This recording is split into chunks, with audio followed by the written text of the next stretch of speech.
Now, in today's video, I'm going to show how I get my Yamaha 400 two-stroke winterized ready for some cold weather riding. The last time we rode it, it was showing some signs of being lean on a needle. I'm going to raise the needle one notch and take the pilot screw and make it about 1/8 of a turn richer to start with. But then we'll do some final tuning, obviously out on the road next time we actually get to ride the bike. There's a lot of other tips on this video that I think will be useful. We try to share usable information. We do on this channel custom paintwork, polishing, making evil twins, modifying bikes, riding bikes, old bikes, new bikes, carbon fiber parts. It's just a general good amount of information, and I hope you enjoy the presentation. Now, in this part of the country, I guess it's the same everywhere in the country, the temperatures have been slowly dropping every morning. Overnight, we've been going into the 40s. If you ride early in the morning, it's a little chilly, and it never really totally warms up, and we haven't been out of the 50s in quite a while.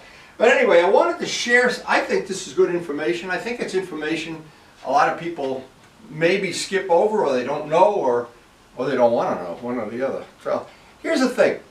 When the temperature drops, a lot of people put their bike away. Well, yeah, that's fine. Nothing wrong with that. And a lot of people have a heated garage. That's even better. Or they pay, like Motorcycle Mall takes bikes in, and whatever they do, they keep them winterized. But I don't have that choice. I have a no heated, no air conditioned garage, and I like to ride through the winter. I like to ride right up to the point where the roads are getting really slippery and there's a chance of ice. So there's obviously a cutoff point. But there's things you can do to make it a little bit easier and safer. Now, there's a general rule that may have some exceptions somewhere in outer space or something, but the general rule here on Earth is, as it gets colder, the tires tend to get softer. That's true of a car, that's true of a motorcycle, it's true of a lawnmower if you have air in the tires. So what I typically do, when I know the temperatures are going to be down below 40, I want to have an extra 2 pounds of air in the tires. Two reasons. Those tires don't warm up on cold days. The cool air blowing over them keeps them cool, unlike when it's 90 degrees and you're riding. So the first thing on any winterizing of any motorcycle is I want to add about 2 pounds of air to what I normally would put in the tires. Now, I've already done that on the RD because I rode it in some cold weather the other day. Not that long ago. I don't remember how long ago, but anyway, it's irrelevant. It is getting colder by the day, where the winter gear is out in full force. And one thing about any two-stroke, and that's what I'm going to try to show today, I would always want to richen up the mixture ever so slightly. On the screws that control the idle and the pilot jets, I want to richen them up about 1/8 of a turn, and I want to raise the needle. See, I'm going backwards already. I want to raise the needles one notch. Now, it's typical two-stroke tuning. There's nothing sexy or unique about it. The information I have, I've gotten over many, many years of both racing and street riding. But the truth is, I have burned some holes in pistons by ignoring these simple rules of physics. Now, unless you're so overrich that the bike is four-stroking or missing, you're not going to hurt anything. It's just going to use a little more fuel. And in the case of when I'm riding this bike, the throttle's open a good part of the time. Now, any modern fuel injection bike makes that correction automatically with the software in the bike. It automatically does that. The R1, it gets cold, the R1 automatically richens up the mixture. It gets hot, it leans it out. There's no secret to that. You change the exhaust system up to a point, the fuel injection compensates for that. So, now you go to a bike with carburetors. Oh, hey, well, but this bike is running so rich because it used to be a track bike that it loves riding in the winter, really not that happy in the summer. So we got a lot of choices, but today I just wanted to share how I go about changing the needle setting on the RD. That's the thrust of this video. And our channel is about sharing useful, positive information, basically about motorcycling and sometime about, I don't know, birds or turtles or fish. I'm not sure. And we try to make it fun and interesting and informative. Okay, so step one on this, and to be very aware of it, anybody with a two-stroke, I know Carl already knows this, we've exchanged many funny things about two-strokes and the love-hate relationship we have with them. One of the things, this bike does not have stock carburetors on it. It has 32 millimeter Mikunis that I got from Sudco that are not a direct replacement, but they're pretty close. You do have, and there's a video on my channel, you can just dial up my name in quotation marks, and Mikuni Carbs, and this video will come up. I showed how I drilled the carb. You have to do a drilling for the oil line. You have to accept the fact now there are 2 chokes instead of 1. And every time I start the bike, I have to remember that. And what I always do is I always want to mark down the settings that I have. As an example, right now, I want to look in my tuning book and see the last time I rode the bike, a couple times before, I put new iridium plugs in. That always freshens it up. Raising a needle now on a really cold day is going to give it a little more zip. Now, the way I would tell, and the way I know that because we were riding in the summer here, what'll happen is you'll get to the middle of the throttle. When you're at up to 1/4 throttle, you're on the pilot jet, of course, and then you'll get to that spot and there'll be a flat spot before it takes the gas. Well, usually and with 2 strokes, you always say usually, that'll make it better. If it gets better, you're home free all. Sometimes it gets a little bit better, and you can go 2 notches, but 1 notch usually does it on this bike. Now, of course, working on 2 strokes usually is very relatively simple and straightforward, and there aren't a lot of well-kept secrets. Well, most of the information for tuning Mikuni carburetors is out on the internet already. I don't see a reason to spend hour after hour doing that, but I have watched pretty much all of those videos, and I've used it to my advantage, or especially when putting these new carburetors. If you have the carburetors that come with the bike, it's a much simpler thing to get the tuning done. Even though the carburetors are very similar, they're not exactly the same, and if you're going to do that conversion, I would suggest you watch the video I made, because for one thing, the slides are not interchangeable. You've got to make like a custom set of slides using parts from both. So once you get these out, and again, this is relatively straightforward, easy stuff, but I do like to share it, and this would be the same no matter what 2-stroke. Whoop, there goes the spring. And there's what we're looking for. Now this isn't, you can't avoid making that conversion, because the new carburetors don't interchange with the cable the way the new and old are different.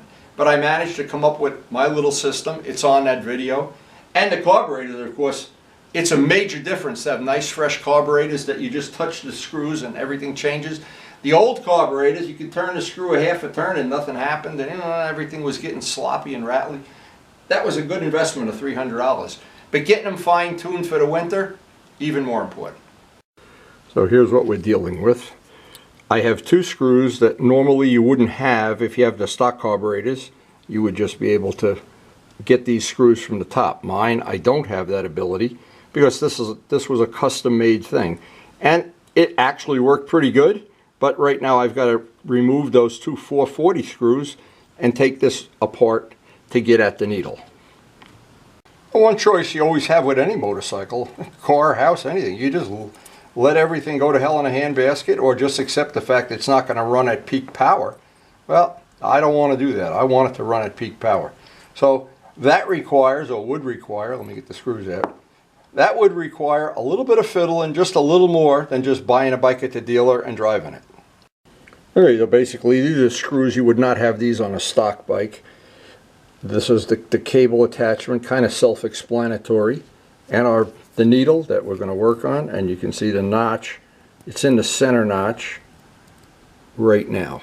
And so what I want to do is I want to raise the needle up. That's going to richen the mixture, and hopefully as the temperature keeps dropping, we'll come right back into the spot where it's tuned on the razor edge. If we happen to get a hot spell and it turns it's 80, 90 degrees, bike's going to probably run a little rich. Now this is always a good time, if you wear glasses, to put them on, because right now I want to be real careful I don't have that clip pop off and wind up in, somewhere I don't want it to be. I usually use wire cutters to get a really nice grip on it. There we go. Now let me show this up close. So basically you can see that there's 5 notches, and that's your adjustment for making the mixture richer or leaner, and that would control the middle of the throttle from 1/4 open to 3/4 open. The mid-range is controlled basically by the needle. So the first step is get it in the notch that we want. We want to be one richer than we were. That'll mean there's 1 slot still to go. I could still make it 1 notch richer if we were going to go riding in Alaska or something, but I think this will do it. We're right at that point now. I've got a set, and let's just do this methodically. It really takes a little bit of patience.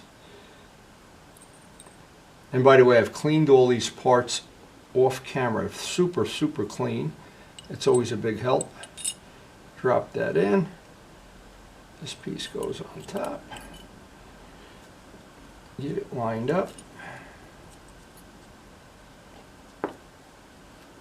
And from the bottom, see, this is the custom part of it. You don't have to deal with this if you have a stock bike.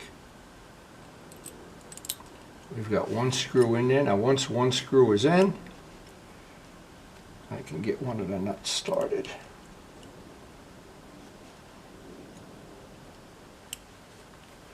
The thing with this is once you do it about 25 times, you get real good at it. But that first 25 times, holy mackerel. Okay, so we've got 1 screw in. I've got to put the other screw in. We're ready to put it back in the bike. Now it's always a good idea, even after everything's all put together, give it a final cleaning with cleaner. And I'll blow this out with compressed air, because if I drop any little stones or sand or anything that gets in here, and of course it should be immaculately clean, but you never know. And the cleaner it is, the smoother the throttles are going to work. It's not going to be. And we're ready to put that back in. Now, to be candid and honest, a lot of people at this point in time just take the carburetor, loosen the clamps, and pull the carburetor off because it's easier to get the slide in. Because I've done this about 500,000 times, sometime I'm lucky and I can get it in on the first shot. Definitely not always. You get these little things to go up, makes it a little bit easier. Again, this is the kind of thing you do it a certain amount of times, and yeah, it gets not easy, but it gets easier. And the first thing will make it easier is getting this boot up off the cable. Okay, and getting the spring on there.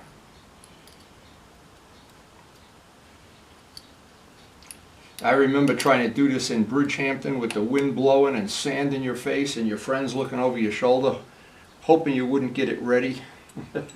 Hoping this way they could laugh at you. Okay, so we get that in there. That hooks in. Get the spring in there.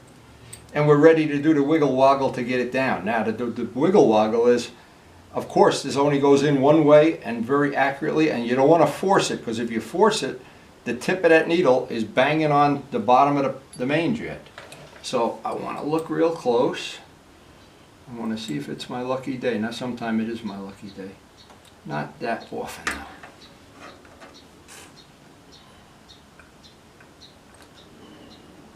though. It's important before you tighten the cap down. Make sure nothing's interfering. Make sure there's nothing in there grinding or anything. I've cleaned that really good. Now I know I have that, and then these are very delicate threads here, so I don't want to cross thread it. See, it's hard to do this while I'm holding the camera with the other hand, but I'll get it. There we go. And now I know that's going to be just a little more than hand tight, and you don't need any kind of wrench on it. Once I have that down, I'll check the throttle that it's moving smoothly. I haven't got an issue there. That's good. Okay, now that little boot can come down. Okay, we've got one side done. Now it's an easy thing. Off camera, I'll do the other side. Okay, both sides done now. Now we should be ready for when the temperature starts dropping even more. But we're on a trend already, and I think this is safe to say the summer riding gear is toast right now. Now, just usable information, and that's what we try to share on this channel. I have the tuned pipes that belong on this bike. In fact, I have 2 sets of them.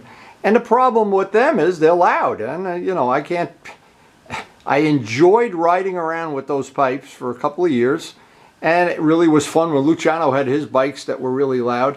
But where we ride now has changed, and it's just a lot better with the quiet bike. And it's the same thing with the cafe seat that I made. It was fun while it lasted, but my back now, after 11 months of going to the chiropractor a year or two ago, I decided to swap the seat out.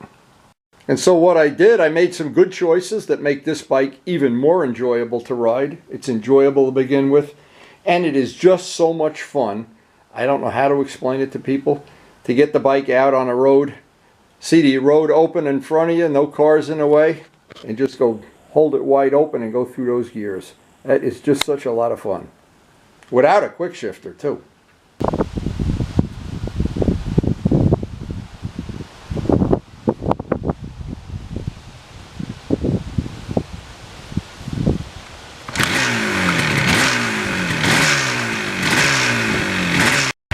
Well, that just makes my day complete. A nice whiff of two-stroke oil. Hey. So I hope you did enjoy the video. Give you some idea of how to swap the needle position on a typical two-stroke. I would highly recommend looking at that if you're thinking of converting over to Mikuni Carb's new ones. Any two-stroke, just check out that video that I made. I ran into a few problems. I solved them all. I shared the information, which is what this channel's about. If you're new to the channel, we do try to post something up every day, and we do really appreciate that you watch it and share it with your friends. So again, thank you so much for watching. So if you're new to the channel, once again, we do try to share all-weather rides, working on motorcycles, painting motorcycles, custom wheels more than anything else. We have our group rides, winter, summer, fall, you never know. And you never know who's going to show up. We have some interesting people that we share information with. And people like Luciano that have their own shop and do custom work on a daily basis. We do like to make evil twins. I do like to share the time at these get-togethers with my friends. And of course, two-stroke nostalgia. What could be better than two-stroke nostalgia?